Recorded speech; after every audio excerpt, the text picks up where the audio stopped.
Rise, renew, reconnect. Welcome to From the Ashes, a podcast where every episode ignites hope and healing.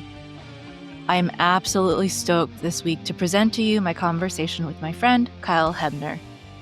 He's the drummer of the metal band Mourn the Light, but more importantly, an absolutely delightful and unabashedly honest human being.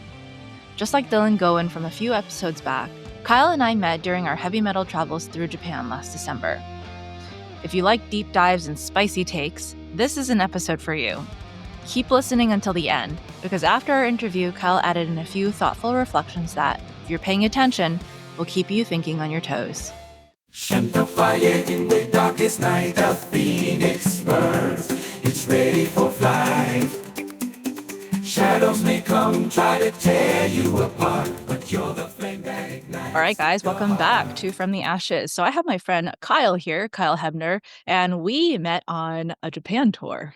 That's right. Of Lords of the Trident and Seven Spires. That's correct. Yeah, in December. And a group of over 50 of us went through Japan, just like Dylan did, one of my previous guests. That's so right. yeah, we're here to talk more metal and Nice. all sorts of things. Story of my life, man. I love it. Let's go. Yeah, I've really appreciated what you've brought to the conversations that we've had. I remember distinctly, I think it was actually on the night of Nagoya that I got to talk to you about metal, and also a bunch of you kind of just came up to me and was like, hey, what do you think of this stuff? And it's really funny because I think I just never gave it a lot of thought. But you've even said to me, like, the name of this podcast is really metal, and kind of like my approach. There are a lot of parallels to what I do and kind of like the culture that I'm in and the way that I think even that might coincide with how people in the middle culture think. I think I would agree with that. And it really stems from, like, you have a very open mind when it comes to anything. Looking at your podcast here, your last two episodes was one about leaving God and the next one was about finding Jesus, right? So there's a large swath of real estate you cover in just those two topics, right? Segueing, heavy metal is not entirely unlike a religion, at least in my perspective. Okay. Like, especially we have our places where we go congregate, right? We go to venues. We have, I hate this distinction, but it works so well. We have the congregation where we're all fans. We're all metalheads. We all go to a place. We enjoy a thing. And the one thing you find with religion is people say it over and over again is community. Well, that's what we have. We have a community. We have a place, a support system. And I'm not religious myself. I'm going to put a stamp right on that. But I find the parallels interesting to start off this conversation. Let's go. Oh man. Okay. So I've dipped into different musical cultures. We've talked about hip hop before, but I've also been in the house culture, and there's literally this thing called going to church Yeah. in house Yeah. music, right? Where it's like you go and you kind of like, yes, you're in community, but you also kind of like give yourself up or like surrender to the music and the vibe of the place. And yeah. And I think music, especially very powerful music, lends itself to that, where we kind of have this like, I don't want to say like out of body experience, but like you do feel more connected. I think that's by design. A lot of, like, heavy metal, for example, is very powerful. It's very moving and it's very emotional. Like, a lot of like, my first real concert experience was going to see Sonata Arctica back in 2005 in a dingy club, Harpo's in Detroit, Michigan. And it was the most meaningful experience I think I'd had up until that point. Like I said, I'm not religious. So, like, where do I go to find that community that so many people talk about? One of my favorite songs from that band is Full Moon. And just being in the crowd, listening to the song and everyone chanting that chorus at the same time just gave me this euphoric high that I had never felt before. And that's what we call chasing the dragon, right? You go chase that. Okay, so I have a question then. So Yep. I grew up in the 90s in New York, and so it was kind of like around the time where hip hop was, was still evolving and there was still a lot of that culture permeating, and I understand the origins of it. Did you also grow up in an era where metal was coming about? And did that have an influence on how you found it? Interesting question, but no. So I grew up in northern Michigan, in the backwoods, right on Lake Huron. We had to drive an hour in any direction to get anywhere interesting, and north and south north and west weren't that interesting. East, you'd end up in the lake, you know. So I grew up on a steady diet of everyone talking about hunting and fishing. That's what they talked about. My parents listened to the classic rock radio station. That's really all the music that we had to go on. So any fostering of anything new that came out, we really had to search for it.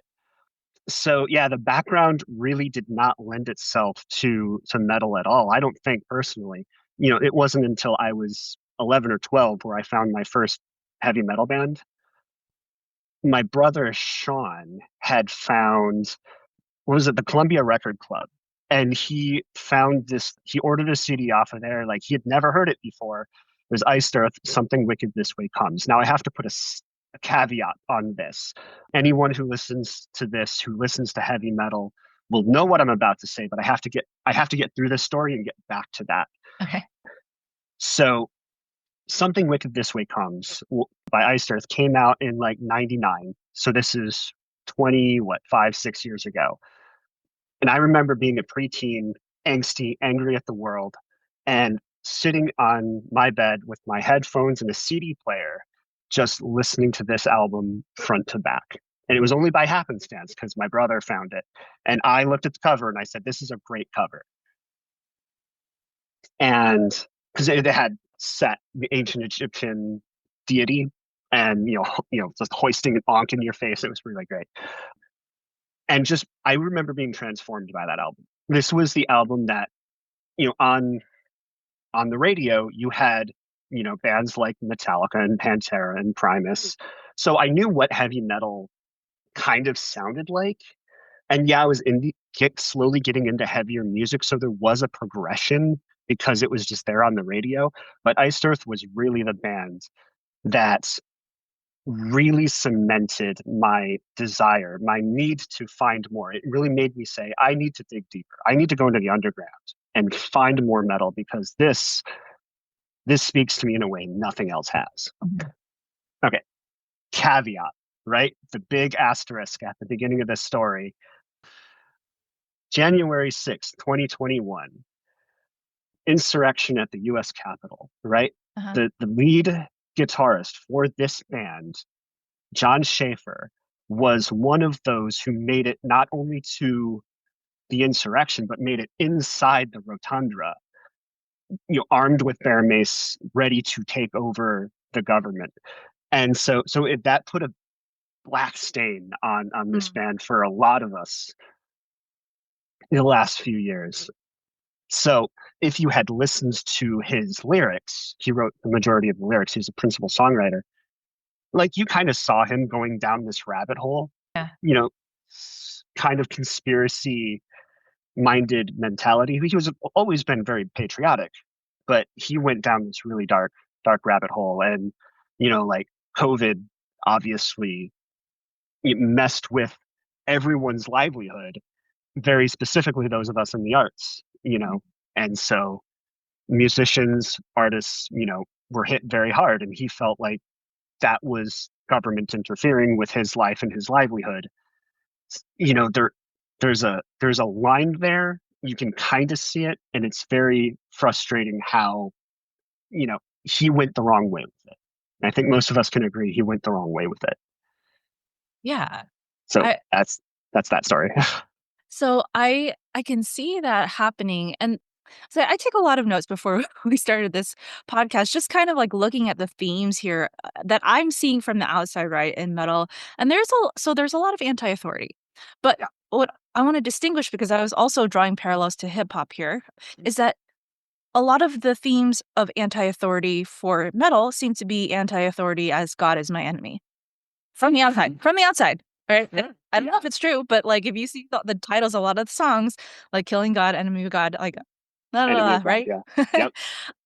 Whereas like a lot of the hip hop is actually society is my enemy, or authority is like people are my enemy, Yes. not God. So there's like the focus is different, but there is an interesting parallel there. And I wanted to explore that a little bit because both of them have probably historical and cultural contexts, but what are those contexts? And let's go with metal, obviously, because we're talking about metal here. Sure. Yeah. So metal has a long and storied history, right? But speaking very specifically from the anti-authority perspective, it I think, and people can come at me if they want to for this, I think it was more bred out of punk coming out of the United Kingdom in the mid 70s. You had Clash, and now I don't know where TSOL came from. I'm gonna have to look this up real quick. I think they're from California. Actually, Okay. give me a second. Yeah, Long Beach, California. Okay, all Oh right. So wow. so they were TSOL is I go to them because they have a very specific song called "Abolish Government," which is exactly what we're talking about. And but I think the attitude really came out of the punk movement in the 70s, right? Because a lot of heavy metal was really born out of blues, and a lot of the early classic rock bands utilized a lot of those classic blues scales, and a lot of those concepts were not very anti-authoritarian, anti-government, anti-whatever. You had Deep Purple, Alice Cooper, a lot of those early proto metal bands, what we call them, sort of like the grandfathers or great great grandfathers, if you will, gave way and influenced Black Sabbath. Now, all those early Black Sabbath albums, I guess you could talk about like War Pigs was definitely an influence in anti anti-authoritarian, but that's not necessarily correct because it's not anti-authoritarian, it's anti-war, right? There's definitely a message there, but I really think it was born out of the punk movement. And it wasn't really until you hit like the 80s where you had a lot of that crossover thrash. You had the thrash bands and you had the punk bands that smashed themselves together in a large hadron collider. They really spearheaded a lot of that anti-authoritarian, anti-government, just your reach of power is too great. And yeah, that's kind of what I think on that front anyway, but we can have that conversation. Yeah. Well, how about the more, I want to say, like, looking at the darkness and like the death stuff and the god stuff and kind of like the goth, almost the goth aesthetic of everything. Or not everything, but a lot of the stuff, right? A lot of the album covers are very goth, the way that people dress, right? Like everyone was in black in Japan. So yeah, Yeah, want to dip into that a little bit. Where does that come for sure. from? Hmm. So yeah, that's a great question. I don't know if I can pinpoint exactly where the aesthetic kind of came from, but you had the early goth bands like The Cure and Susie and the Banshees that really kind of emulated a lot of that. But that was more like a romance. That's more like a gothic romantic kind of feel. But like, oh, I got it. Okay, Judas Priest really spearheaded a lot of the hey, we're gonna kind of like dress up in these like crazy costumes. And it was really like Rob Halford. Now, if you go back and listen to what Rob Halford has said, he did not deliberately try to impart this, the gay scene onto metal. He just happened to know what it was.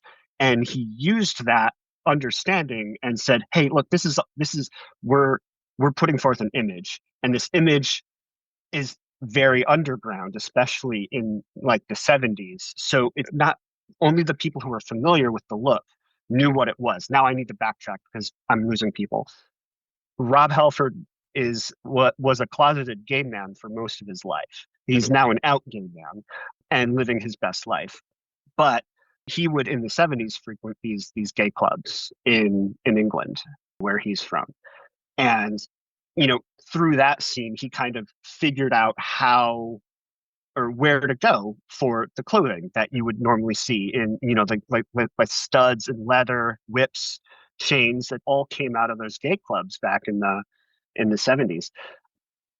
And now, if, again, like he did not specifically say, I'm going to make heavy metal gay. He wanted just a look and an appeal, you know. So I think I'm going to give credit to Priest, even though you could probably give it to any number of those early bands. Does that make sense? Yeah, it does. I'm just like it makes me think a lot. This is the thing with underground culture, is that they end up kind of influencing each other, Yeah. right? Yeah, 100%. Yeah. Because there are only so many spaces where people who have to hide themselves can hide. So there are crossovers, right? And so like let's say the punking scene and the voguing and the house music and all of that, that also a lot of that came up from underground culture. Yeah, absolutely. Yeah, and with the costumes and all of the vibrancy of that, right? Yeah. So, Yes. yeah. Let me think. It's like, what Yeah. direction do I wanna take this? Yeah, I'm kind of in the same boat. You're throwing me some curveballs. I I haven't, know. you know, I'm thinking out, like on my feet here, trying to I figure it out. It's like, how much do I wanna dig into that? I'm like, "Hmm." Right? Okay, so okay, then I guess I wanna ask then, was it Rob Halford? So, he didn't have the intention of making metal gay, but Yeah, it is really funny when you think about that fact that he did, but that's all right. yeah, so how then did his influence evolve the music? So, as much as I don't think a lot of us would like to admit it, you know, the image really does play a big part in the image in the presentation plays a big part in your stage show. But also your image can influence your music too, right? Because you also want to project, especially at that time, it was hyper masculinity. You know, it was, you know, look how tough I am. Look how, like, I'm going to run off with your girls if you're not paying attention. And even if you are paying attention, I'm going to do it anyway because I'm a scoundrel. So, you know, that really, maybe I don't know this for a fact, but I feel like it really led itself into like the hair metal craze of the 80s because that was all image. You know, it was all image, it was all presentation, it was all there to get looks like D. Snyder once said, like, you know, like I don't care if you're putting makeup on me, putting a wig on me, so long as I'm getting attention, that's the important part here, right? So D. Snyder's from Twisted Sister, by the way, if anyone's paying attention on their bingo cards out there. So Ooh, yeah, okay. yeah, Oh, so many questions. Alright, so hair metal. hair metal. Is that the just like the hair tossing? Oh, Like that, or is it not exclusively. So, like okay. the hair metal bands of the '80s came out of the LA Sunset Strip, right? They were all into glitz, glamour. So you're talking Guns, not quite Guns N' Roses. That was a little bit later, but Rats, Motley Crue, Cinderella, Poison. Those bands that, if you looked at a Poison album cover, you would think those are girls. Those are a bunch of chicks on this album cover. You know, quoting a radio rock DJ from the LA Strip at the time, he knew guys who wanted to fuck the girls in Poison. And there were no girls in Poison.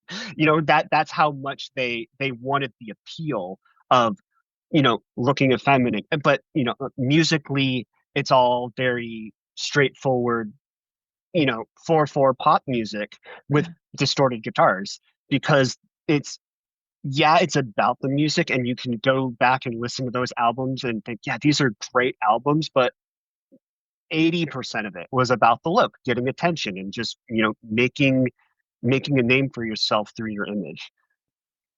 Yeah, again, these are all topics that are heavily disputed, and you know, you can any metalhead will give you a slight variation on what we're talking about, but mostly it's, you know, a matter of perspective on that. Yeah. Like, Um, metalheads are very opinionated, so Okay. So there's this concept of like kind of living out loud or being Mm, kind of being a rebel. I'm not talking strictly about metal actually, but okay. they're right. But this goes, it applies to many different forms of art, Okay. Yep. especially art like this. And if we want to look at, because we talked about like making metal gay, like drag. Yeah, for So sure. is a type of like living out loud and kind of living your expression, living your truth. How much of it is that? Because I feel like metal goes, or people in metal kind of go out of their way to not be part of the crowd. And in part of not being in not trying to be part of the crowd, they become kind of their own crowd, right? But yes, there is a very common thread, at least I think, that we take pride in not doing what normal, quote, normal people do, whatever normal is, right? You talked about that on your previous podcast where, normal. I wrote a paper in high school about how normal was the hardest thing to define because it changes every year. But that being said, I think it's more or less like I'm not going to like something popular just because it's popular. Like I need to have a reason to. It needs to talk to me in a very specific way, right? And that's the way I've always looked at it. Was you know I like Family Guy and The Simpsons not because Family Guy and The Simpsons are popular, but because there's some very interesting, funny things. Or if I want to turn off my brain, I can do that too. And I also like South Park the same way. It's not because it's popular, it's because Matt and Trey are very poignant when they want to be. Otherwise, they're very crude. But it's all in the name of driving home that narrative. So getting back to the point of like living out loud, I think we want to live who we want to be. We want to be the express ourselves the way that we're going to. We're going to wear the band T-shirts, and sometimes I feel like I'm a walking billboard because I have a creator hat. I've got my Greyhawk shirt. And I've got my battle vest that's got 40 patches on it, and I'm just like advertising for all these other bands. But it's really just like, yeah, I'm going to be an individual. But also again, this individuality lends itself to being part of this own little clique that does a lot of things very similarly. So, but when you meet the individuals, obviously they have their own thoughts and opinions and express them, just like anyone else will. So, Yeah. So I consider myself to be fairly counterculture. yeah, And so when you guys came to Japan, I was yeah, pleasantly surprised mhm, that you all kind of stick by your guns and just represent yourselves the way that you like. I'm not right. around a lot of people like that most of the time. So for me, it was very refreshing. And it's cool to have a culture that accepts that, even though you all kind of are dressing at the same time. Yeah, isn't that strange? Like, so, Yeah. so I definitely agree, and I appreciate that perspective because even though I can walk down the street and I can see a guy wearing an obituary shirt, I'd be like, hey, I love that shirt. Let's talk music. And I know from that moment I will be able to talk to that person relatively in depth about some facet of life, if not just going to concerts, because metalheads, very specifically the ones who wear those band t-shirts, are you pretty much want to talk to you about this stuff. And I look at that from another perspective, right? If you see someone with a Bruno Mars shirt, and no offense to Bruno Mars, I think he's a great musician. But I'm just saying, as an example, if you like Bruno Mars, you may not have anything in common with that person. Yeah. You'd be like, "Hey, nice shirt," and they'll be like, "Great," or "Thanks," or you might be able to have a small conversation with that person. But if you, like again, if you see someone with an underground metal shirt, you can probably guarantee you're going to have a friend for life. Talking to that person. Not Uh, 100% of the time. That's not 100% the case, Right. but that's, like there's always that caveat. It's never, a Sith does not deal in absolutes, right? Or a Jedi. I screwed up the quote. So But the chances are higher because I feel like people who have certain experiences and process those experiences a certain way do kind of then gravitate towards that. And I think, at least for metal, there may be slightly deeper experiences than just surface level. yes, thank you for bringing that up.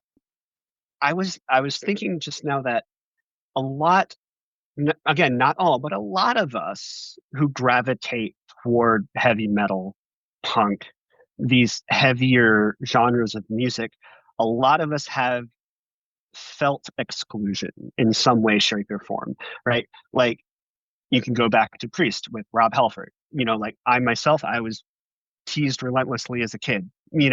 So I know what it's like to be, you know, put in the other category, Mm. right?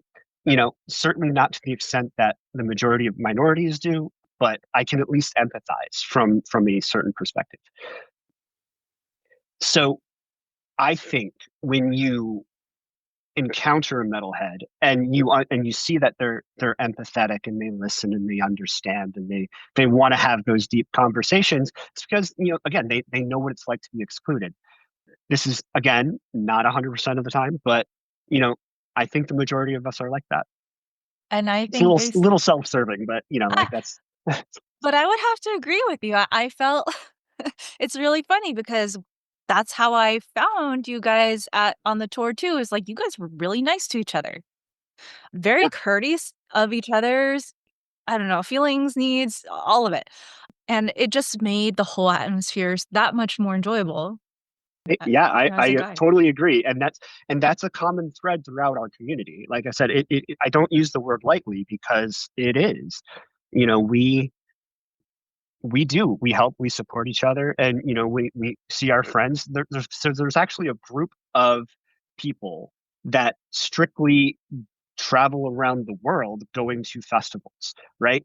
I have met so many people going to festivals that I've seen halfway across the world, and you're just at this, like, and then it's like an old friend. We meet, we say hi, we hang out, we have a beer and catch up. It's fascinating. But yeah, Yeah. I would have to agree, 100%. Yeah, and it also brings to mind I remember, what was it? In Nagoya that temple lead singer gave this Yeah, whole yeah, yeah. speech about, like, uniting as humanity and all of that. I just thought that's so thoughtful.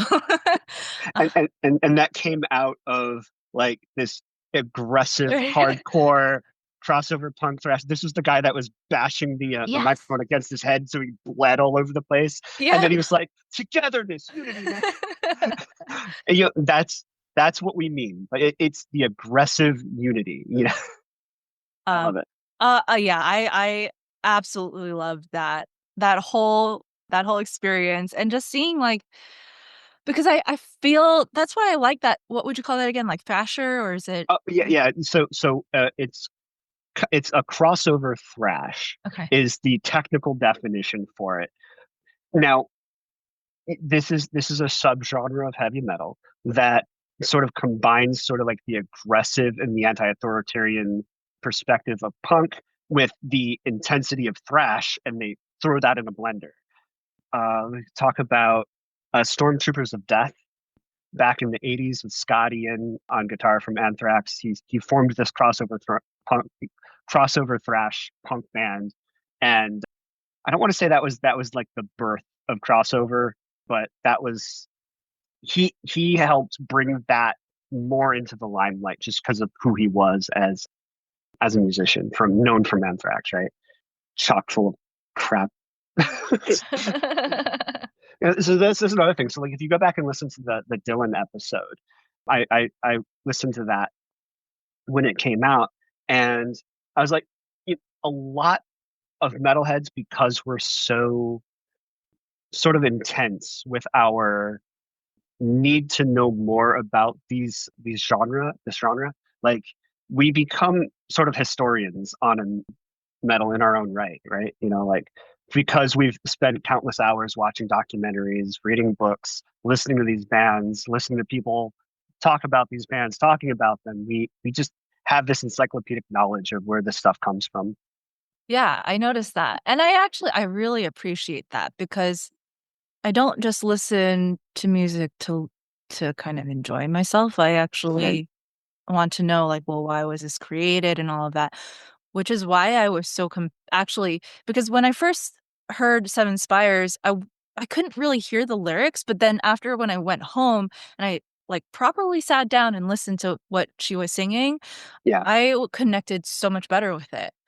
Yeah, and there's a story behind it. absolutely. Yeah. Yeah.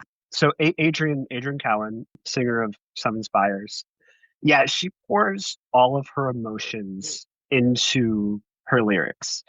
And she's open about this. She talks about her battles with, depression, anxiety, and again, a lot of us feel that way, but she really pours those emotions into her lyrics. And she's come up with this like beautiful stories that she tells through the last four albums or whatever it was. I think they had one story that spanned three albums, just talking about, I think they were like two immortal beings like locked in this immortal struggle of, love, loss, and all. And it's incredible. It's really good.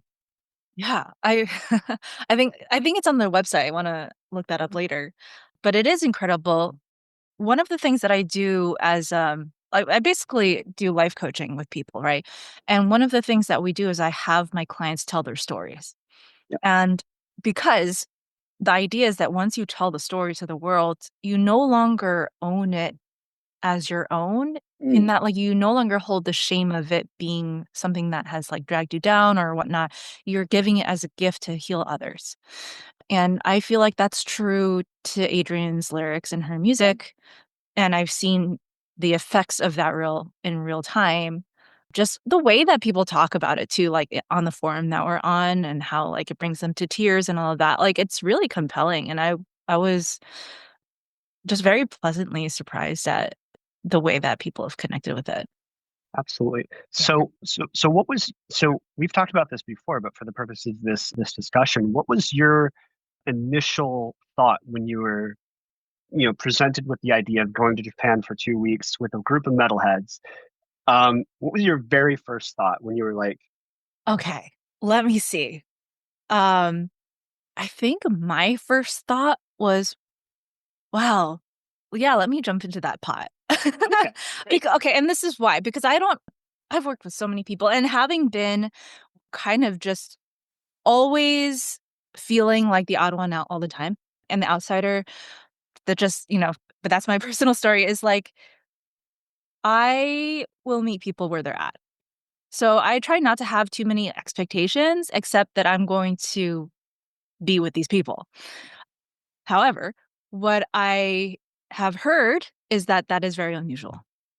That oh, okay, yeah, approach, right? That kind of yeah, mindset might be yeah, unusual, but it has helped me a lot to navigate new situations in of which I have navigated through so many. yeah, And so, yeah, that was my first thought. But the thing is, like, we're always trying to figure out, well, what kind of people are we going to be working with, right? And so when I saw you guys and all of that, because, as guys, we're always anticipating because every group is different. sure, So as guys, we're always like, what are they going to be like? What's right? Every group, and even like that micro group of people on a trip yeah. is going to have their own culture. So it was kind of just like anticipating for me, like, okay, what's it going to be?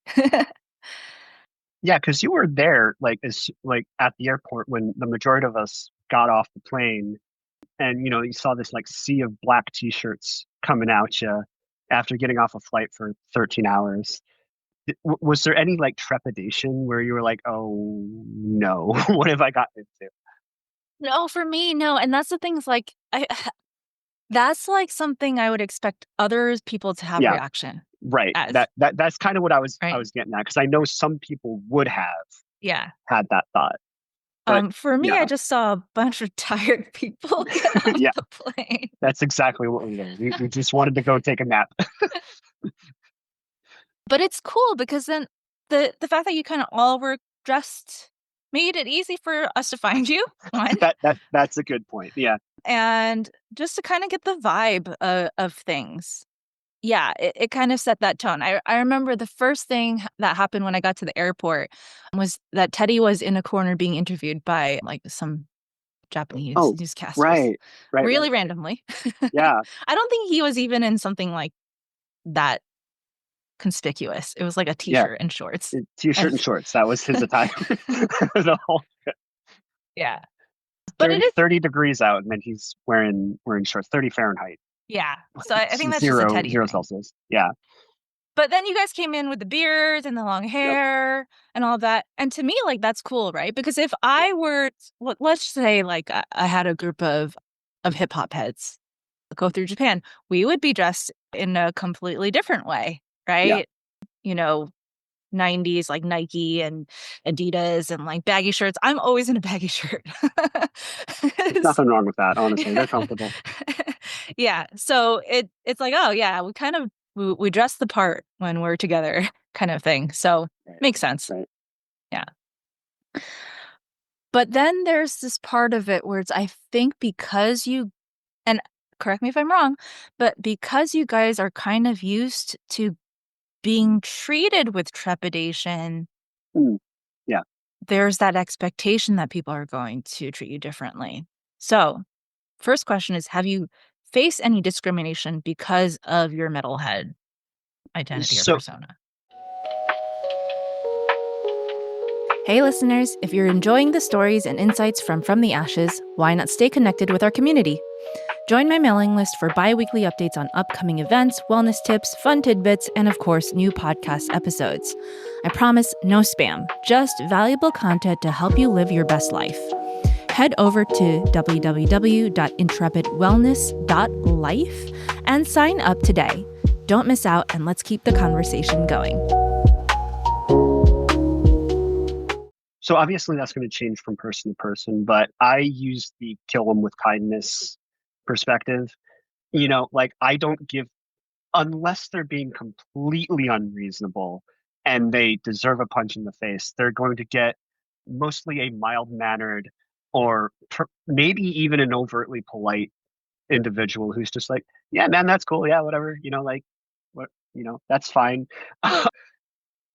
So that typically is my perspective. Now, I am not typically at the brunt of any ire from people, maybe a side-eyed glance, but not typically. So I've been relatively successful in skirting around any of those really hard conversations with anyone being concerned about the way that I look. And I think for the most part, people are of the just keep going and don't acknowledge it, or it's just another person. Like I think for the most part, like I wear some like pretty egregious shirts in public too. Like there's a classic Cradle of Filth shirt that I had. I think my mom threw it away back when I was a kid, but it has a masturbating nun on it. That's on the back. It says Jesus is a cunt. Now that is a perfect black metal shirt, right? And it sends exactly the message that they want. I've worn that around a tiny town in Michigan, and no one's batted an eye at me. So, like, maybe other people, I'm sure, get that ire, but I've been lucky enough to escape most of it. But so, like, yeah, for the most part, it's kind of just like, all right, you have your opinion and I have mine. That's fine. Like, let's just bury the hatchet and move on. I don't have time to be arguing with you about this. Well, that's what I find fascinating is maybe it's so left field that Yeah, it kind of just goes over their head. right. And maybe that's it. It's performative, or their brain filters it out. They're just like, keep fucking. Yeah. Maybe that's it. I don't know. We'll have to find someone who actually has had those conversations with people that have had. Maybe they walked by a church one time with that shirt, and they've had a few people who were Huh. really let them have it. I wonder, yeah. If anyone's out there, I kind of want to know. Because, the thing is, like, you could be asking for a fight, right? Sure. Sometimes. Yeah. And the thing is, like, There is something about being so out there with your opinion that people don't want to touch it.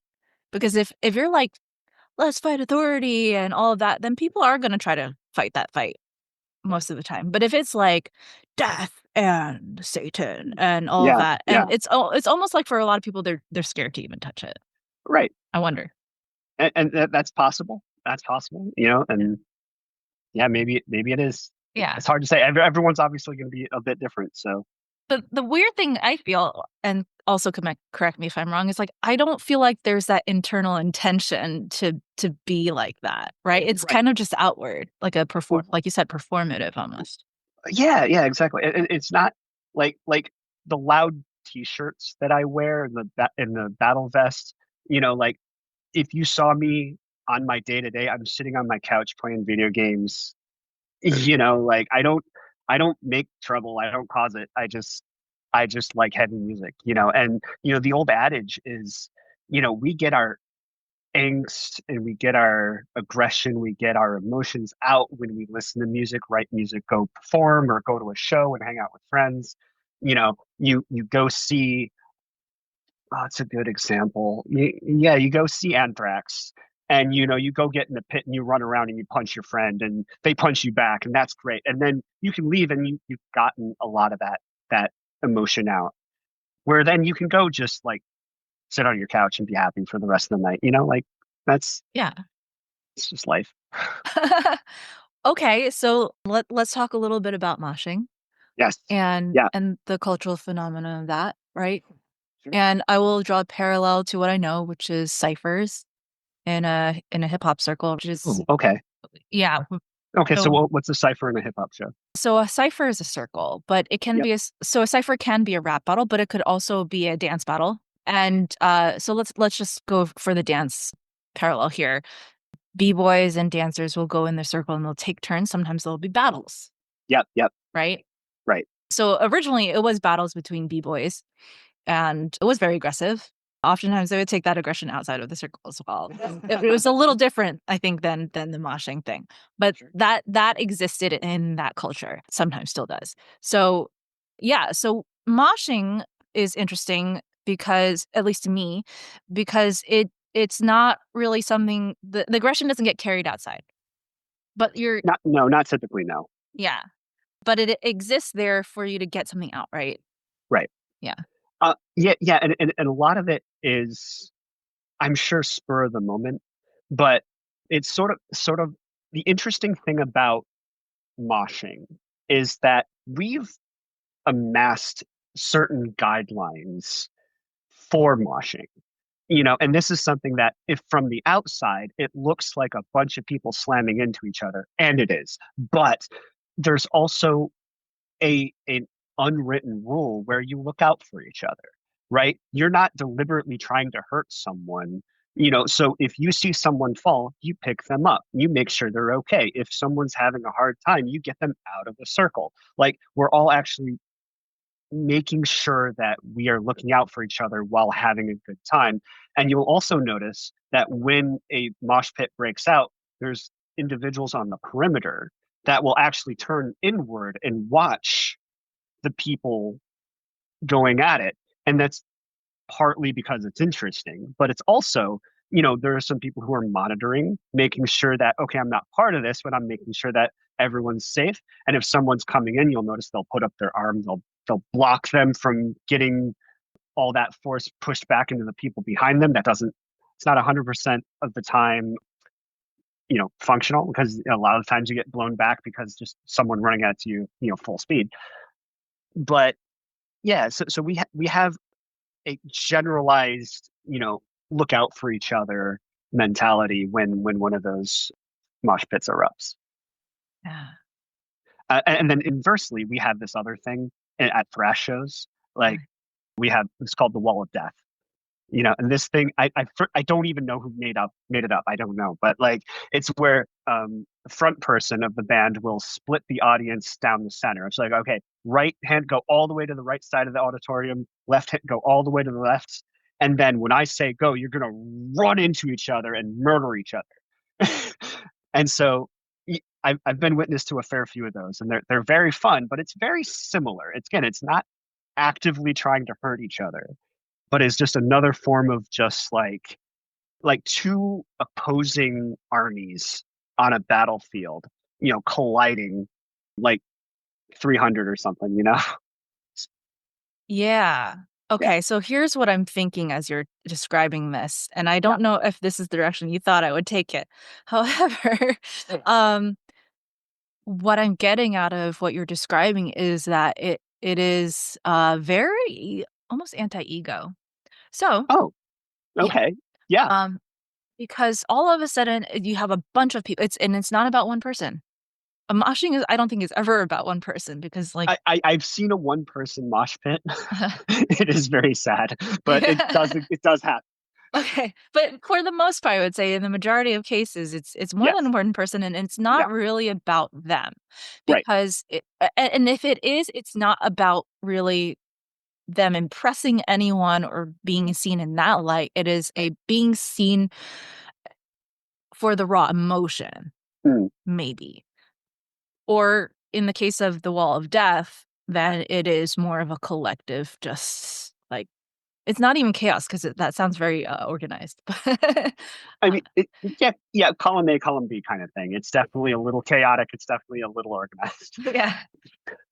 Yeah, like there's, I would argue that there is an individual component Okay. to it, because you are getting your own personal frustrations and anger out. Maybe, like you had a bad day at work, or, you know, any number of frustrating things about life. You go to a show and you can get out those aggressions, and everyone else is doing that too. So you're doing that together in a safe, relatively safe, air quotes, a relatively safe environment. I have had friends who have gotten seriously hurt in mosh pits, so it's not perfect. Like one guy, in a Dragon Force mosh pit of all places. Dragon Force is like this like super flowery, not flowery is not the right word, but like they're a power metal band. And power metal bands don't typically get a lot of mosh pits. They do happen, but it's less common at power metal shows, especially these days. Not sure why. But at a Dragon Force concert, this guy broke his arm and had to go to a hospital. Like he had to leave the show early. So again, injuries do happen. Yeah, actually, so I was talking to a guy the other day who broke his toe moshing. No. Yeah. But yeah, so I mean, undeniably, like if you're gonna bang into each other, it's Yeah, probably somebody's yeah, gonna get hurt sometimes. So, right. but yeah, I think that that is it is a really interesting phenomena, and I think I know it's a weird thing to call it a safe space because it's not technically a safe space. Yeah, I don't know that safe space is the right word for it. And I don't know that I would want to designate it a safe No. space. But I know what you're getting Yeah. at. Like Right? we do have a sort of a communal understanding to keep an eye on each other and make sure that we're looked after. Right. Yeah. Yeah. Yeah. Yeah. So it was cool. The mosh pit definitely in Japan was a tame version, I'm sure, but I got at least to see that. So, I mean, so uh, so there was one, I forget the band who was playing. It was probably the one we were talking about yep. that had that was a legit pit. Like I've seen that one. I don't know how to say this properly, but that one really looked like an amazing pit to be in. Like that was fists were flying. It was people running into each other. It was very aggressive. That was very similar to what we would see in the States or in Europe. But yes, the majority of the shows, culturally, Japan has a more of a perspective audience, less audience participation, more standing back and sort of like appreciating the music for what it is in the moment.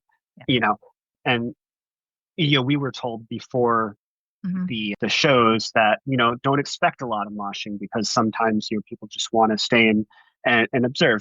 But so like it but you also have to read the crowd because sometimes they're into it. And Yeah. we've known plenty of Japanese bands that we've paid attention to, and over the years. We know they get pits over there. So we knew pits were a thing, but getting more of the day-to-day fans where, maybe you do have to read the room a bit more. Maybe they don't, you just want to like hang out, or if they start to move, you can start to move kind of thing. So it was being being observant of what they wanted to do versus what we wanted to do was an interesting dynamic to play. Like, and we actually spent a lot of time like tapping each other in the crowds. Like, okay, hey, we want to make sure that these people back here can see, so let them go to the front. And like we were trying to be as accommodating as possible. Yeah, I know, I could tell. I think that there are so everyday, let's call them everyday fans for now. Sure. Everyday fans exist everywhere, right? And so, but then there are the hardcore fans, and those are the people who really understand the culture. So I think that's sort of the divide is like we didn't know who in the shows who we were gonna get.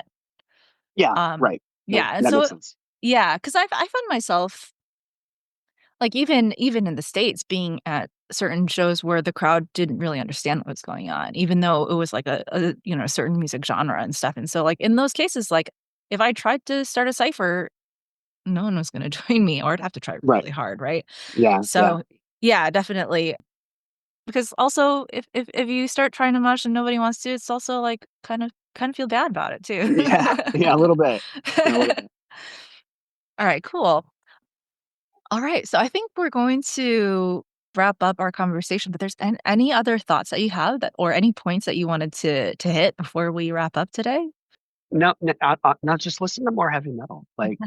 Go, go back, listen to if you need an introduction to heavy metal, like go back and listen to the classics. Like there's not a one size fits all kind of thing. So keep that in mind. So if you go back and listen to Painkiller by Judas Priest, right, I would point you there very specifically because they listened to what was happening around them and transformed into like a new band. Go back and listen to that album. Go back and listen to Iron Maiden. Go back and but if those bands don't float your boat, you don't have to stop there. Like I've been trying to find bands for Valerie here, and Mhm. I've been sending her. I knew that she liked the crossover thrash band from the Nagoya show. So I've been trying to find bands that are similar to that really I think she might like. And now we're kind of whittling it down to some concepts, some themes, and we're working. It's a work in progress. So you start with something you think they know or they're familiar with. Like I know she likes hip hop, so there's a band Biohazard out there that maybe she'll vibe with. And she doesn't like that, that's fine. Now you don't have to. So we'll move on. We'll look at something else. So there's plenty of bands out there to listen to get inspired by, to just go bang your head, or even you know deep meaningful lyrics. Like we have the whole gambit. Like I wanted to put this in front of your face. Maybe I'll send this to you later. There's a flow chart someone put together, and they had heavy metal at the top, and they had like 50 subgenres underneath it, right? Like there are so many different things under the banner of heavy metal that if you don't like, that doesn't mean you don't like all heavy metal. You don't like that one thing. So I think that's the important thing, is that there's something out there for you. You just have to find it. You need your Something Wicked album to make you go, oh, I need to dig deeper into that. Yeah. Okay, I said I know it was the last That's question, that's but I fine. actually have more points. I could talk forever about metal, and I'm getting more comfortable too. So this is a lot Okay. better. Okay, because like I remember I don't know if it was you or if it was Pete, but someone asked me, what kind of metal did I listen to or do I know these bands, et cetera, et cetera. And Maximum the Hormone came out. Maximum the Hormone. Yeah, that was me. I think that was Oh, me okay, yeah, and yeah. Pete because we were standing there. That was the Nagoya show. Yeah, Okay. Okay, so like I remember why I know Maximum the Hormone and why this was like my only like very, very like a blip in time venture into metal was in college. And I watched Death Note. oh And yeah, yeah, yeah. and I would, a lot of people get their angry angst in their teenage years. I got it. much closer to my later teenage and early 20s, I would say, even mid 20s. But I was very angsty in college for sure. Yeah. And I remember like blasting that for, a good while. Just those two songs. I didn't know any of those songs. I didn't have access. But that was kind of like, that it felt really good to have that music because I really felt it. Yeah. Yeah. So I think that's why I really that kind of music actually is very attractive to me. I love it. Yeah. And also just the theme of Death Note too. It is about facing death and like and the your destruction of self and you know actually what would I say? Like that anime is about bringing about your own destruction. Yeah. Yeah. No, absolutely. I thought Death Note was very poignant. I very much liked that. Absolutely. Yeah. Okay, so this is a question I should have asked you in the beginning, but that's Sure. okay. Yeah. Is what has metal for like in your life, has it helped you overcome any significant life event or like difficulty? What has it brought to you that makes it so near and dear to your heart and continues to do so? That's an excellent question. And metal like continues to inspire, and I continue to draw strength from it on the daily. So a lot of heavy metal talks about loss, the loss of a loved one, the loss of pets, you know, a, you know, there's a great album called, I forget the name of it off the top of my head, but it's about Spirit of Drift is the name of the band. And the two of the members in that band actually lost their dogs around the same time. They wrote a concept album that both of their dogs met up in some ethereal afterlife plane, and then they fought evil together. So in order to honor their dogs, they wrote this like crazy concept album. So people they're always talking about how to move forward while honoring that part of your past, and I've been driven to tears listening to bands. Specifically, there's a Serenity song. Man, it's off that first album. The name escapes me, but it's about the loss of his wife, and it's just the emotion he pours into it, like knowing he's never going to see them again, but having finding the strength to persevere and honor that time that they had together. Like it's so being able to process death, it's helped me be able to process death in that way. Like, so I don't typically look at it in the same way that a lot of people don't even want to think about it. They don't want to deal with it up until it's right in their face. And now, okay, now I don't know how to process this because it's this immense loss. We all go through it. It's a part of life, is death, right? It's the yin and yang, so to speak, right? And but so learning how to process these emotions before actually losing someone in a healthy way, I think is meaningful to me personally. Now I'm in a band. You can see my flag behind me, Mourn the Light. So a lot of our songs deal with loss and how unfair life can be, the disparity between those who are doing well and those who are not, and very specifically, Dwayne, the guitarist, wrote a song called Take Your Pain Away. It was all about watching his wife's father die of cancer and not being able to meaningfully comfort him in his last days. So this song was all about the pain and emotion that we're feeling while not being able to take your pain away from, you know, having to go through cancer. And he did eventually pass away. And there was another song that we wrote called "Carry the Flame," and it was about memorializing him in a song, right? So it was just Dwayne's way of sort of like processing and moving on, again honoring those that we've lost and left behind, but being able to move forward in a healthy way. Yeah. Does that make sense?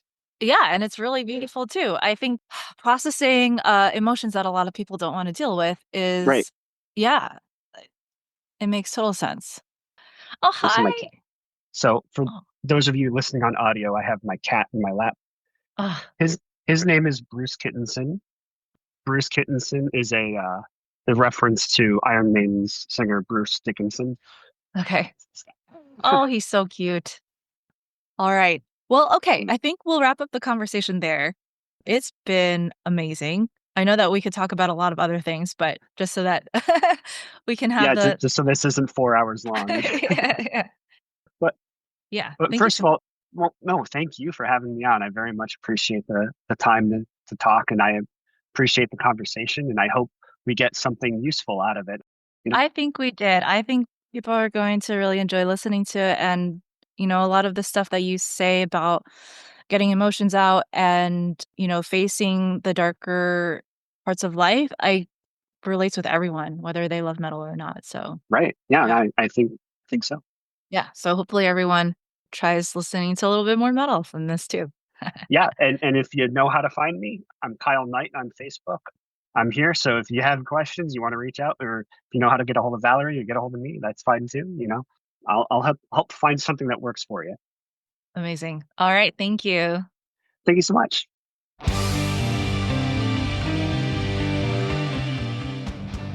Hey, Valerie. So you asked me last night where the sort of anti-religious, anti-authoritarian aspects in metal come from. And I think I missed an opportunity because I went out of my way to talk about like how punks did it first. And I really don't think that's necessarily an incorrect answer, but I think that may have been a little bit too literal. So what I really, the sentiment that I really want to convey here is that it comes from observation, looking around you and thinking about what is being said and what is actually being done and the disparity between those two things. Right? In America, we're taught American exceptionalism. We're talking about how we're the bastion of hope and freedom and equality. And then, but when you actually look at what's going on, even 40 years ago, not just recently, you had income inequality, you had poverty, you had, drug addiction with nowhere for those people to go to get help. Um, if you're looking at those things and rightfully, you should be angry about those things. You should be incensed, in the most powerful, highly funded, rich country in the world. Why do we still have these problems? It's almost as though certain people have thumb on the scale and they want what they want and it excludes you, right? This is a lot of where that anger comes from. Okay, and now turning my thoughts toward religion. So I think initially, there's kind of two different thoughts here, but initially I think Satan was used really to just scare people. Like he's the great adversary, especially like in the late 70s, 80s. Very specifically in the 80s, you had the satanic panic, right? You had people just scared to death that Satan, the Lord Lucifer, is coming to get them, right? And he's actively in your home. He's actively in your community and he's um, being talked about on Oprah and Geraldo Rivera as all these cult members are coming on their shows and talking about, ooh, Satan's coming to get you. And then, so it was very much used as a trolling device, on the one hand. On the other hand, you have very real trauma that exists within the church, and that is not as often spoke about as it should be. You have people in very high positions within the church who are abusing their power. They're abusing kids. They're abusing people. They're abusing each other, right? They're abusing the wealth that they've amassed. And when the Catholic Church turns a blind eye to literally all of that, and instead of punitive measures against the individuals who are to blame, they are literally just moved to another precinct, right? New parish. Sorry. No, that's not right. That's fucking bullshit, right? So when we see that, that's a cause for anger. And then in addition, in my own experience, my own personal perspective on it is that I do not believe in a God. I think religion is bullshit. But see, like, the thing is, most people talk about this sort of like religion is to blame, but, also, like, very seldom do I get represented in the fact that, like, no, I've thought about this. I've thought about this pretty deeply and sincerely, that, logically, I have not seen the evidence to conclude that there is or is not, but certainly either case, that there is a God, right? So you can't prove a negative, right? You can't prove that there's not one, but you've never been able to show me evidence to support your perspective that there is one. So, this has caused me specific frustration and anger when it comes to the topic of religion. So yeah, I think those are some of the key components that sort of manifest in the anger against religion, and also, like, religion is a point of authority too, right? So, I think they all kind of go into like the same, or at least a similar box. So I think this is very, very succinctly summed up in the lyrics to Death's Crystal Mountain. And I'm just gonna read the lyrics through the chorus because I think they're fucking brilliant. Built from blind faith, passed down from self-induced fantasy, turn a page to justify, conjuring power it opens wide on your seventh day. Is that how it's done? Twisting your eyes to perceive all that you want, to assume from ignorance, inflicting wounds like a cross-turned dagger. Inside Crystal Mountain, evil takes its form. Inside Crystal Mountain, commandments are reborn. And now this is all stemming from Chuck Schuldinger's experience with people using religion to justify their hatred. And that succinctly is where the problem lie. And that, my friends, is a wrap. Kyle Hebner, everyone. Thanks for listening.